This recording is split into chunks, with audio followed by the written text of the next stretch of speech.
বিগত প্রায় 2 মাসের পরিশ্রম এটা। আজ থেকে 2 মাস আগে আমি এই কাজটা শুরু করি। অনেক ভয়, অনেক সংশয়, অনেক প্রশ্ন ছিল মনে, কিন্তু আমার মা আমায় কিছু আশ্বাস দেওয়ায় আমি এই কাজটা ফাইনালি শুরু করি। আর শুরুতেই তার মুখশ্রী বানাতে গিয়ে আমার নাজেহাল অবস্থা।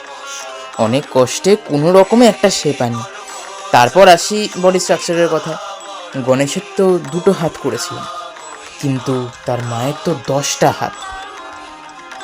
একটা হাত করি তো অপর হাত ভাঙে, কোমরের শেপ ঠিকঠাক আসে না, বারংবার মাথা খুলে যাচ্ছে।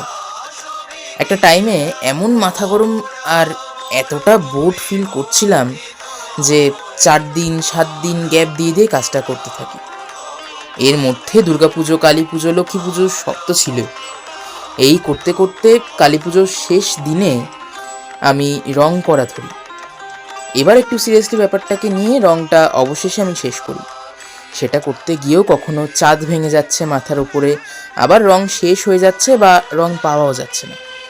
তাও অতি কষ্টে এটা আমি সুসম্পূর্ণ করি, মাকে গয়নাগাটি পরিয়ে।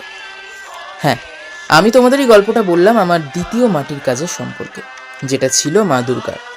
কাজটা শুরু করেছিলাম সেপ্টেম্বরের 8 তারিখ, আর আজ নভেম্বরের 6 তারিখ।